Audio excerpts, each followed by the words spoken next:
교회와 성령의 관계는 어떤 것이냐, 이렇게 성경을 찾아서 같이 고민을 할 수도 있겠지만, 저는 오늘 조금 다른 길로 이 얘기를 좀 해보려고 합니다.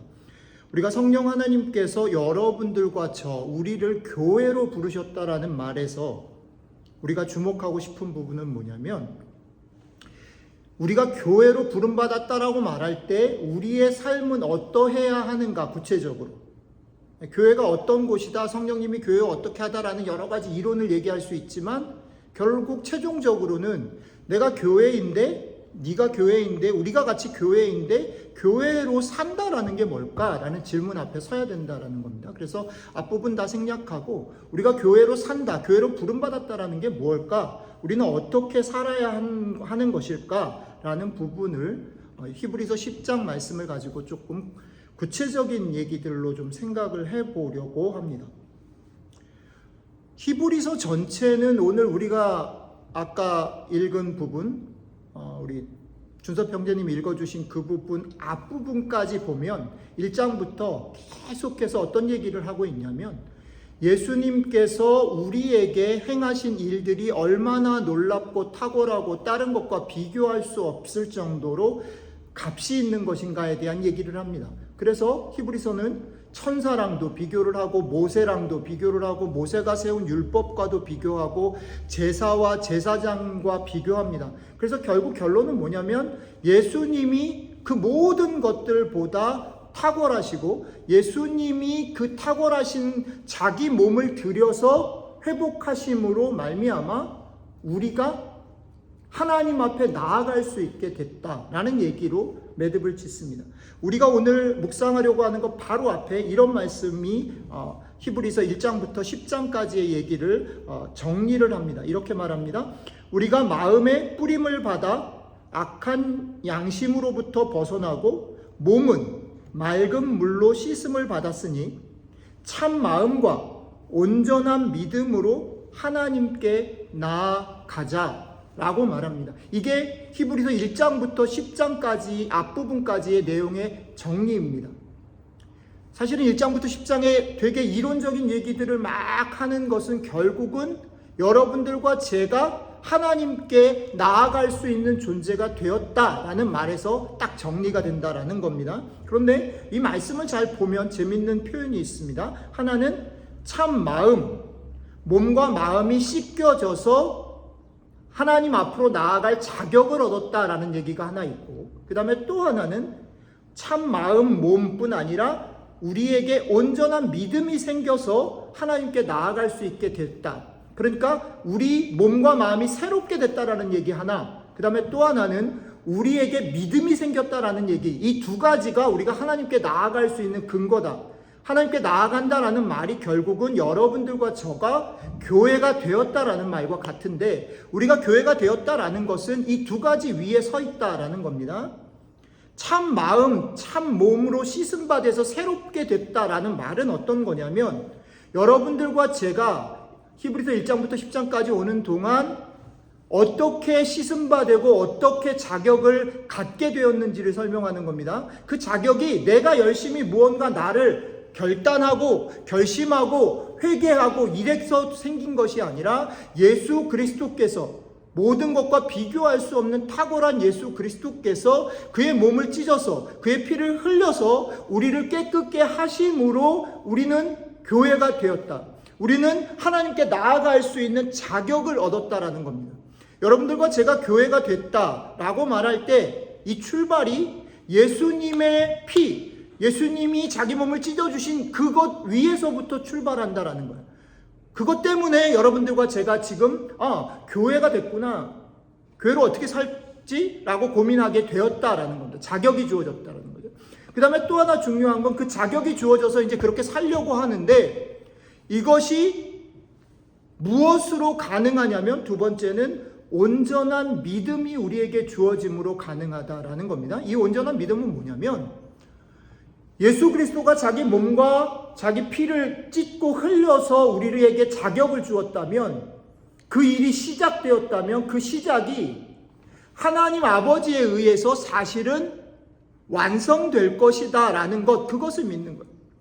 그러니까 이 모든 일들이 여러분들과 제가 교회 다 와지고 하나님 아버지 앞에 나아갈 수 있게 된 것의 처음과 끝이 우리에게 있지 않다는 거예요. 조건과 자격과 힘이 우리에게 있지 않다라는 겁니다. 이것을 교회라고 얘기를 하는 거죠. 여러분들과 제가 사는 세상 속에서 지난 한 주만을 잘 돌아보더라도 우리가 사는 세상은 계속해서 끊임없이 우리를 흔듭니다. 그리고 우리로 하여금 또 잘못 살았구나. 내일 또 어떻게 하지? 두렵게 만들어 버립니다. 그러나 오늘 히브리서는 우리에게 이렇게 먼저 선언합니다. 당신들이 무언가를 했기 때문에, 당신들이 무언가로 변했기 때문에, 당신들이 무언가를 이루어냈기 때문에 자격이 주어진 것이 아니고, 당신들의 자격은 예수 그리스도의 피의 대가로 주어졌다. 그리고 여러분들이 교회로 살아가는 과정 가운데 여러분들은 다운이 될 수도 있고, 여러분들은 낙심할 수도 있고, 여러분들은 실패할 수 있을지 몰라도 그 일을 시작하신 하나님께서 결국 여러분들을 교회되게 하실 거다. 여러분들을 결국 승리의 자리로 데려가실 거다. 이걸 믿어야 된다라고 얘기하는 거예요. 예수 그리스도가 여러분들을 위해서 피를 흘리시고 몸을 찢으셨다라는 사실과 그 일들을 아버지 하나님께서 결국 완성하실 것이다 라는 것을 굳게 붙들고 그것에 기초해서 우리는 교회의 다움을 누릴 수 있다라는 겁니다. 자, 이게 히브리서가 앞부분에서 얘기하는 거예요. 그러니까 여러분들에게 다시 말씀드립니다. 여러분들이 교회로 산다라고 말할 때, 교회로 사는 축복을 누린다라고 말할 때 어디서부터 출발하는지를 잘 기억하십시오. 이건 너무너무 중요합니다. 왜냐하면 우리가 조금 괜찮은 삶을 살면 마치 당장이라도 하나님 앞에 칭찬받고 막 이럴 것 같다가도 우리의 삶에 아주 작은 일들에 무너지고 쓰러지고 낙심하는 사람들이라는 거예요. 우리가 사는 삶 자체도 그렇단 말이에요. 그러니까 우리의 어떤 조건에다가 우리의 출발을 두면 우리는 이길 수가 없단 말이죠. 그러나 여러분들과 저는 우리들의 연약함에도 불구하고 질 수 없어요. 왜?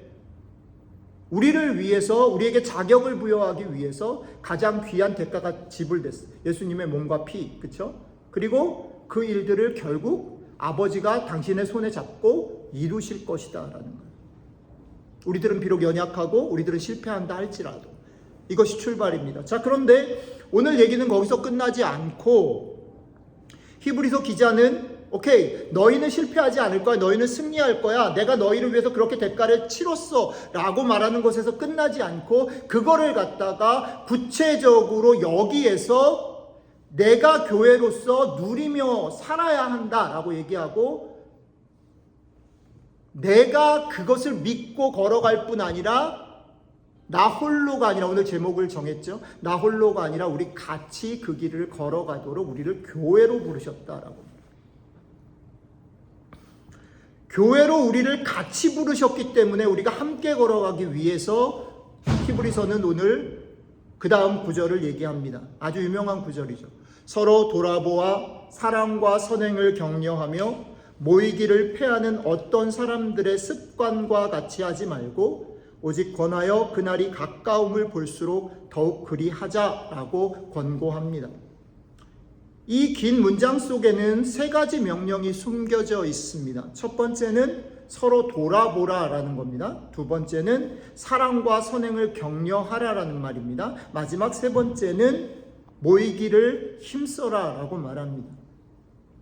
이것은, 이 세 가지는 아까 앞에서 말한 것에 기초해서 적용되어지는 얘기라는 것 기억해 두셔야 됩니다. 우리가 서로 돌아보고 사랑과 선행을 격려하고 모이기를 힘쓰기 때문에 교회가 되고 교회로 승리하게 되는 것은 아닙니다. 분명히 하나님께서는 당신의 아들을 통해서, 그리고 당신이 그 일들을 결국 이루시는 일들을 통해서 아버지의 손에서 이 일들을 이루실 겁니다. 그런데 그렇게 이루실 그 일들을 여기 세상에서, 우리가 살아가는 삶에서 우리가 맛보고 누리고 경험하고 살려면 이 세 가지 구체적인 조언, 명령에 귀를 열어야 된다라는 거죠. 한 가지 조금씩 살펴보면 좋겠습니다. 첫 번째는 뭐라고 얘기하냐면, 오케이, 너희를 혼자가 아니라 같이 불렀는데 옆에 있는 분들을 보시면서 서로 돌아보라 라고 얘기했어요.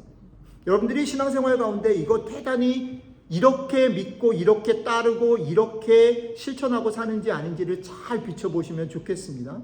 성경이 우리에게 이렇게 말하지 않았어요? 신앙생활을 하고 싶니? 교회 생활을 같이 하고 싶니? 좀 더 교회를 위해서 헌신해, 다른 사람을 위해서 희생해 라고 말하지 않았어요? 1번 뭐라고 얘기했습니까?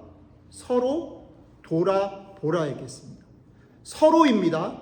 한 사람이 더 많이 희생하고 누군가가 지도력을 가지고 끌고 가라 얘기하지 않았습니다. 서로 돌아보라 얘기했습니다. 누구도 다른 사람보다 위나 아래에 있을 수 없다. 그게 교회의 특징이라는 겁니다.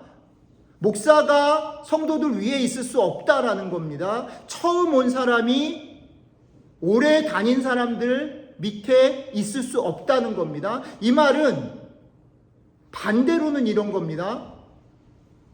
그냥 나는 이미 만들어진 교회에 그냥 참석하면 유익을 얻을 수 있어라고 말하지 말란 말입니다. 교회가 교회로 들어오고 교회가 됐다라는 말은 각각 교회인 것이고 내가 서로 돌아보는 그 일이 내 일이어야 된다는 거예요. 서로를 동등하게, 서로를 존중하며, 서로를 인내하며 끝까지 믿어주는 공동체가 교회라는 겁니다. 그렇기 때문에 교회는 무언가를 이루고 무언가를 만들어내는 성과, 결과를 위해서 관계를 무너뜨리면 안 됩니다. 교회는 목표를 설정해 놓고 그 목표를 성취하기 위해서 사람을 잃어버리면 안 됩니다. 왜요? 서로 돌아보는 것이기 때문에. 회사나 직장이나 비즈니스는 그 목표를 위해서 그것에 해당되지 않는 종업원은 잘라내야 효과적인 곳이 됩니다. 그죠? 무언가를 성취해내기 위해서 그것에 적절하지 못한 사람은 잘라버리고 그것을 잘할 수 있는 사람을 뽑아야지 그 직장은, 그 회사는 잘 됩니다. 그러나 교회는 그런 곳이 아니에요.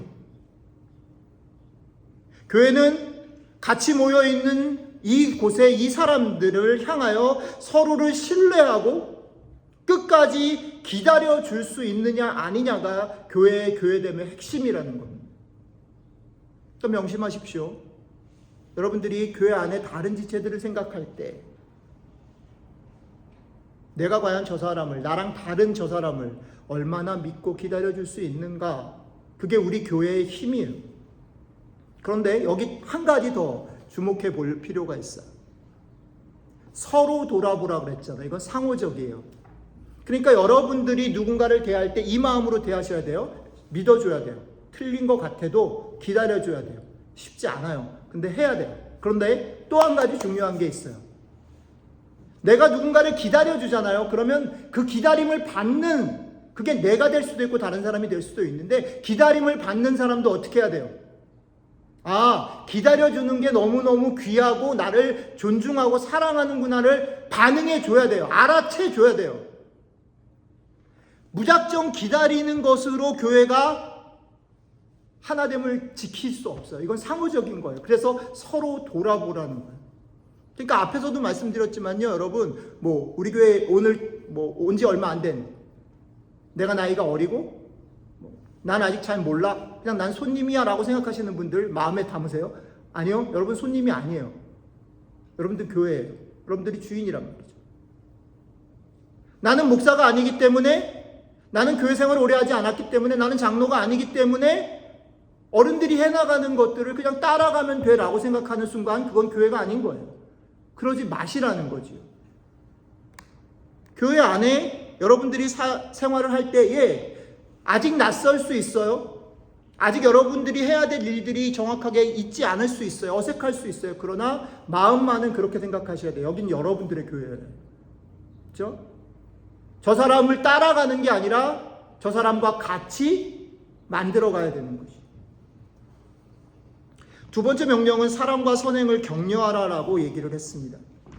서로 돌아보는 것으로 끝나는 것이 아니라 서로 돌아보는 것이 어디로 가야 되냐면 사랑과 선행을 서로에게 격려하는 것으로 진전돼야 돼요. 사랑은 뭐냐면 성도들 안에서 진행되어지는 것이죠.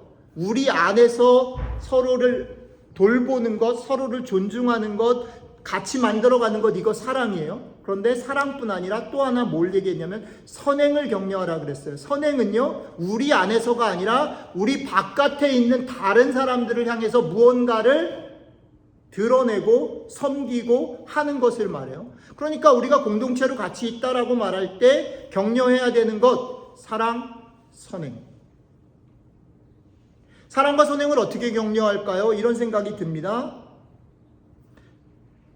사랑과 선행을 격려하라 했기 때문에 격려하기 위해서는 저 사람을 알아야 되겠죠. 저 사람에 대해서 모르는데 뭘 격려를 하겠어요.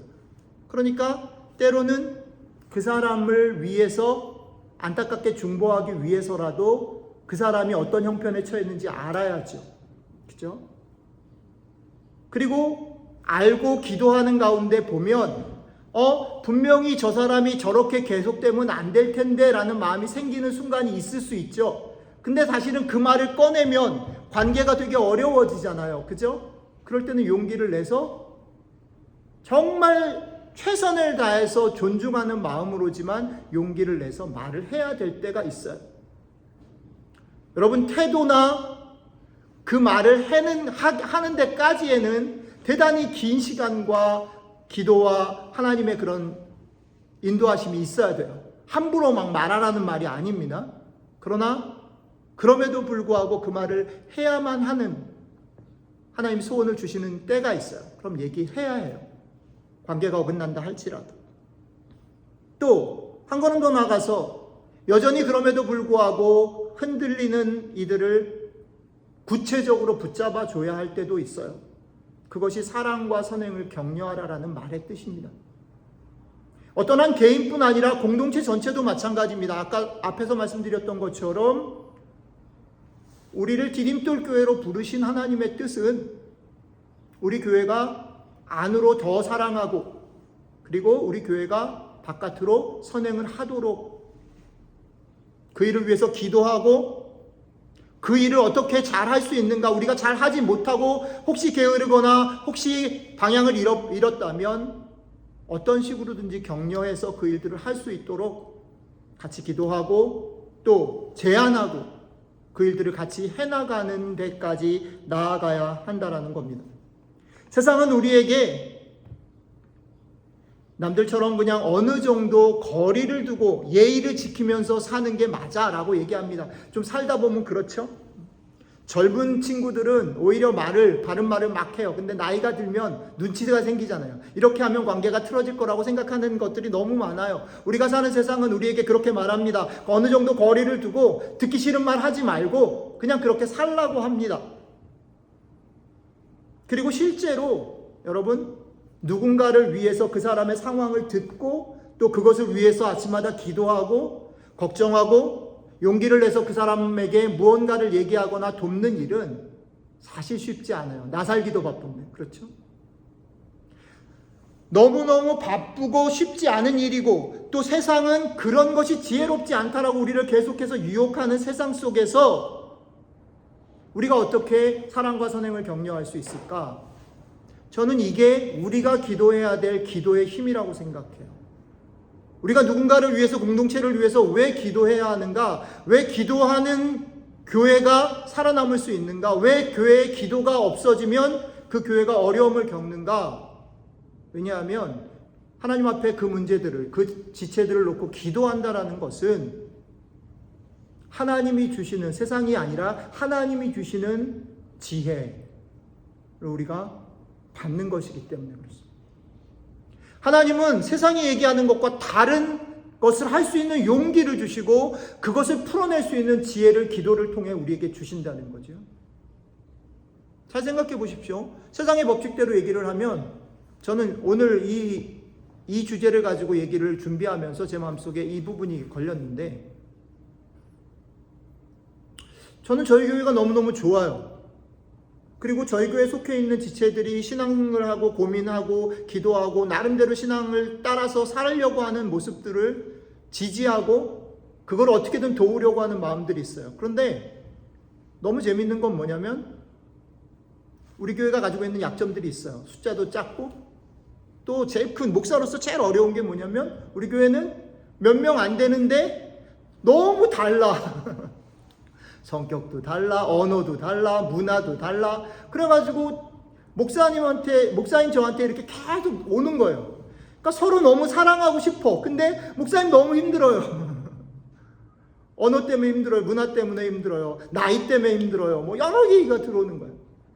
사랑하고 같이 해보려고 하는 마음으로 그렇게 얘기를 해요.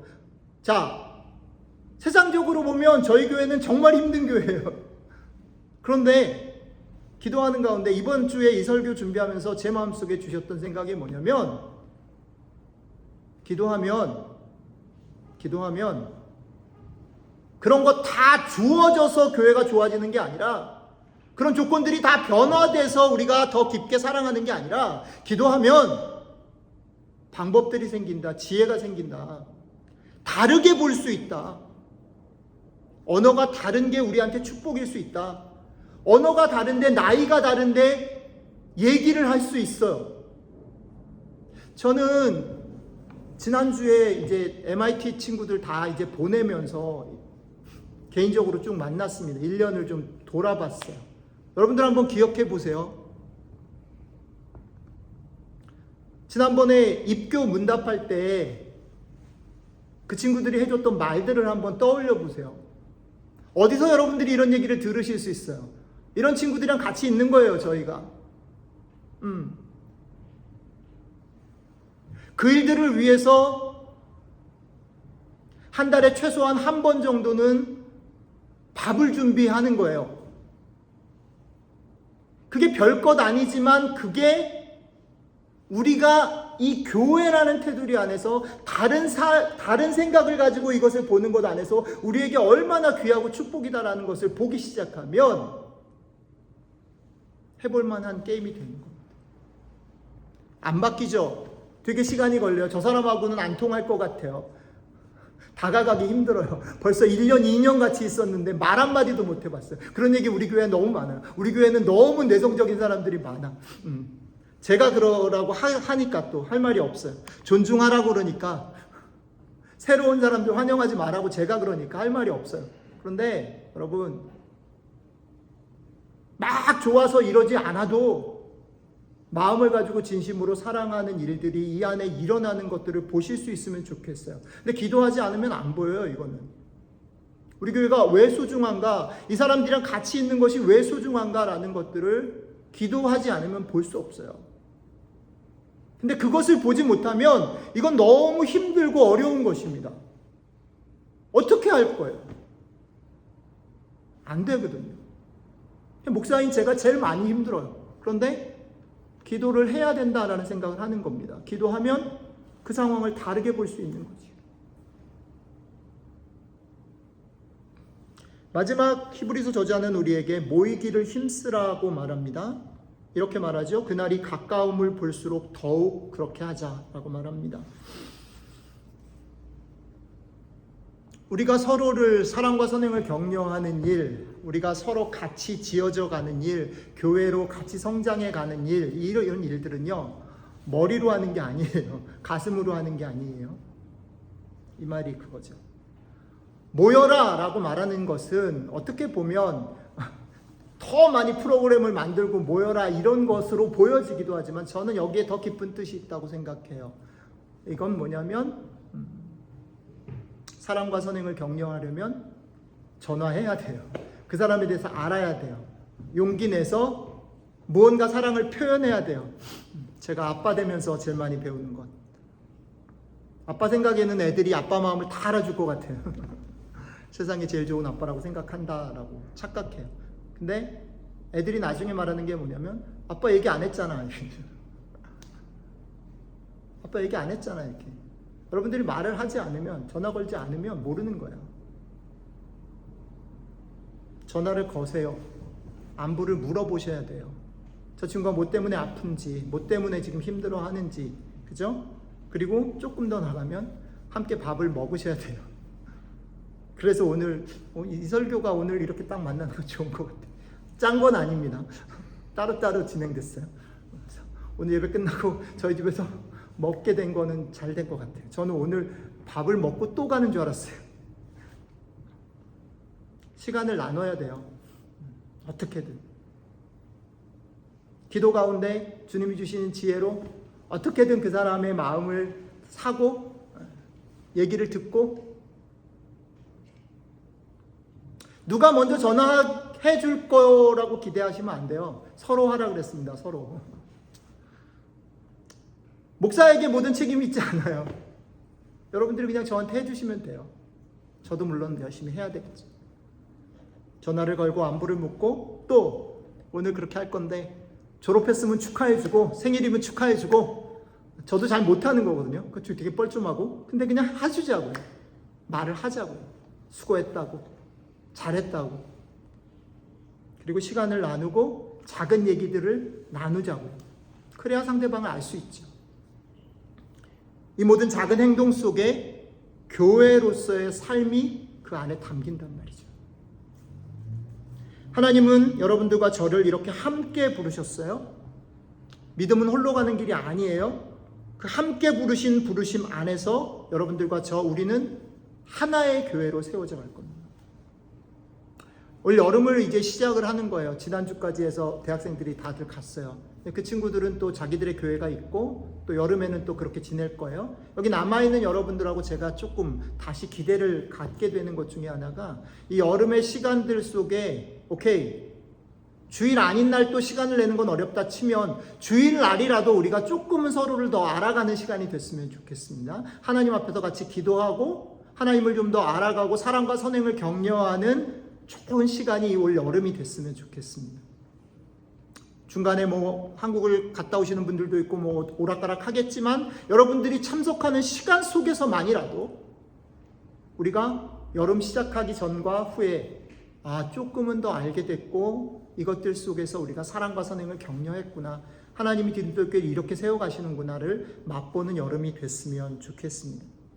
사랑하는 성도 여러분, 성령 하나님께서 우리를 교회로 부르셨다라는 고백은 우리를 아까 말씀드렸던 것처럼 예수님의 보혈로 하나님께 나아갈 수 있는 자격을 주셨다라는 뜻이고, 그 일은 우리 하나님께서 결국 이루실 것입니다. 이것을 믿고 여러분들이 흔들리더라도 포기하지 말고 이 걸음들을 걸어갔으면 좋겠습니다. 그 걸음을 걸어가기 위해서 참 마음과 온전한 믿음으로 소망을 굳게 붙들어서 서로 돌아보아 사랑과 선행을 격려하는 여름이 됐으면 좋겠습니다. 주님은 분명히 다시 오시고 그 일들은 주님이 오실 때 완전히 이루어질 것입니다. 그러나 그것들이 우리들의 여기 삶에서도 맛보아지고 경험되어지고 조금 더 풍성해지는 그런 시간들이 되기를 주님의 이름으로 축복합니다. 기도하겠습니다.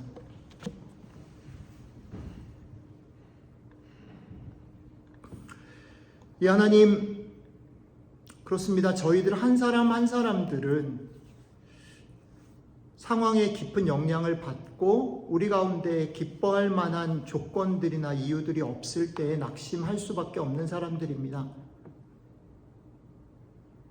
그럼에도 불구하고 오늘 주님께서 너희가 귀한 것은, 너희가 소중하고 여전히 하나님 앞에 담대히 나아갈 수 있는 것은 내가 너희를 위해서 찢어준 몸과 피 때문이고, 그 일을 허락하시고 계획하시고 이끌어 가시는 하나님 아버지께서 결국 그 일을 이루실 거다, 이걸 믿었으면 좋겠다 말씀해 주셔서 고맙습니다.